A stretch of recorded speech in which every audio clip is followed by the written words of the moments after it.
Welcome to the Morning Report, a production of fightbackmedia.com, the #1 source of urban conservative information in America.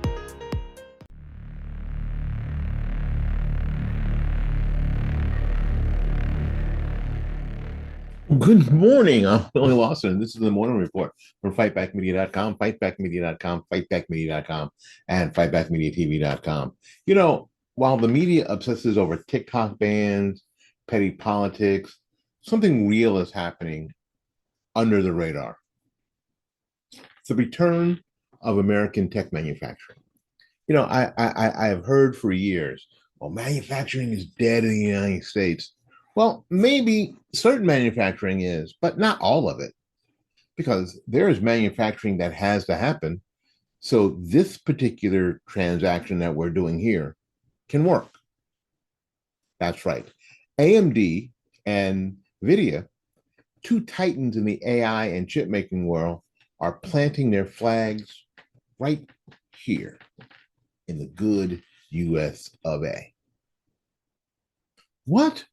Yes, two of the largest chip manufacturing corporations have decided to start manufacturing their chips here in this country. And I'm sure you're hearing about that on CNN and MSNBC and basically all the venues that are telling you that what Trump's doing and battling China isn't really working. Maybe not. But anyway, here it is. The announcement is AMD just announced their EPYC Generation 5 data center chips. Data center chips are now to be manufactured at TSMC's new facility in Arizona. This makes the first time AMD chips will be built on US soil. So thinking, so why does that matter? And you're going, so let me help you. Because until now, AMD chips were all made in Taiwan, thousands of miles away, right? And right next door to an increasingly aggressive China. So this isn't just about jobs. It's about resilience, it's about national security and reclaiming what we outsourced years ago. This is all the stuff that they said that we couldn't do. This is all the stuff that, a lot of people are saying that, and I'm not just saying, wow, I made a lot of notes there. Not even, I was getting my duster spray for my keyboard. I was moving it. And, sorry, squirrel. This is all the stuff they keep telling us that we can't do. That, hell, we even shouldn't do, right? So these chips are going to be made here. So we have them first, or at first, we can get to them first, right? And then they'll be exported out of here. So what that'll do to our import-export numbers, that'll increase them. We'll become more of an exporter than an importer on some very important things. So maybe we're not making toasters anymore.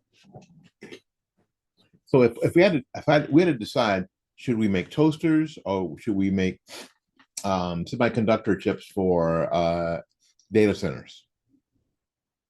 Let somebody else make toasters. Let's get some good German toasters or even Chinese toasters, right? Let's let them make the toasters and we'll make the chips. Make sense? That's why this is important. That's why this is important. All right. And AMD isn't alone. Nvidia, the AI juggernaut, is already producing chips in Arizona and building supercomputer factories in Texas, one in Houston and one in Dallas. And for those of you who thought that Houston and Dallas were close, they're not. They're alone. They're far apart anyway. According to the CEO Jensen Huang, quote, the engines of the world's AI infrastructure are being built in the United States for the first time. One more time. The engines of the world's AI infrastructure are being built in the United States for the first time. This is monstrous. This is huge, absolutely huge. These aren't marketing stunts. We're talking about hundreds of thousands of jobs and a projected multi-trillion dollar boost. Multi-trillion dollar boost. Let's say it again. Multi-trillion dollar boost. Say it with me.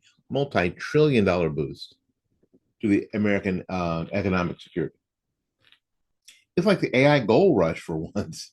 And it's not all going to China. This is huge. This is monstrous, folks. So why would they do this? All right, let's zoom out. 30,000 foot thing. Why are these companies making the leap now? There are two words at the heart of it all: China and Trump. Part of China is that they're like I mentioned before, their aggressive behavior with Taiwan and how they might actually reclaim Taiwan, which puts the entire economic world, especially people who make chips and semiconductors and the like, in an uproar, right? And of course, Donald Trump. With U.S. and China tensions rising, the threat of tariffs on semiconductors, companies are finally waking up to a simple truth. If you can't build it at home, you don't own it. This seems like, for a lot of us, really something that is common sense, something that makes a lot of sense. If you can't build it here where you're using it, you don't own it. Somebody else owns it. The Trump administration's hard line on national security and tech dependence forced this conversation. You can love him or you can hate him, but this shift in building these semiconductors here in America will be part of his legacy. All right, here's a bigger picture. Here's what makes this moment different than any other. This is not just some political promise. You remember Barack Obama talking about shovel-ready projects? And then later going, there weren't just many shovel-ready projects as I thought. Remember? Y'all remember? I'm old enough to remember that. This is not some political promise. This is actually shovels in the dirt. This is actually building buildings and hiring people and producing product. Apple is even following suit, moving chip production to Arizona. AMD recently acquired ZT Systems, a major US supplier of AI servers. This isn't just repatriation, this is reindustrialization. This is not just taking these companies and bringing them back to the US. No, this is changing the game. This is reindustrializing America. Yeah, we're not making toasters. We're not making VCRs. We're not. So when people think about there's not going to be any industry in America, why not? Okay, so the Rust Belt doesn't get rebuilt. Okay, maybe you're right. Is there a reason why we can't make these semiconductors in Arizona or Texas or Florida or Louisiana or so maybe the Rust Belt doesn't get rebuilt? If we keep this momentum, this could be our Sputnik moment or a 1980 Silicon Valley reboot, only bigger, bolder, and built on purpose. This could be very, very exciting times for the country. Now, all we have to do is fight through the noise, fight through all the BS, right? Here's the bottom line. The bottom line is that we're witnessing the start of a movement that should have happened decades ago. AMD, Nvidia, and others are leading the way, but we need to keep the pressure on our leaders to support this, not with bloated bureaucracy and bold policies. No, tax cut for manufacturers so they can hire people. And because these are not a bunch of minimum wage jobs. This is not a bunch of baristas. Nvidia and AMD not going to have a bunch of people working in social media or are running the wine bar. These are real manufacturing jobs where people will be expected to come and do their thing. A lot of this you can't work from home. You actually, I mean, a lot of the jobs that actually manufacture the product have to be in the building.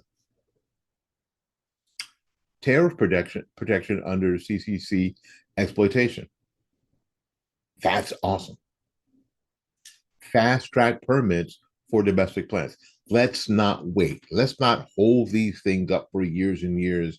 So it is 10 years before these factories actually get built. Let's get these things built today. Let's get these things built today. Let's make Made in America more than the slogan. Make it the standard. My name is William Lawson. This has been the Morning Report.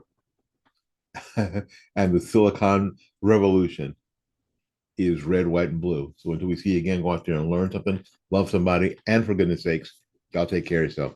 We will see you when we see you. Bye-bye now.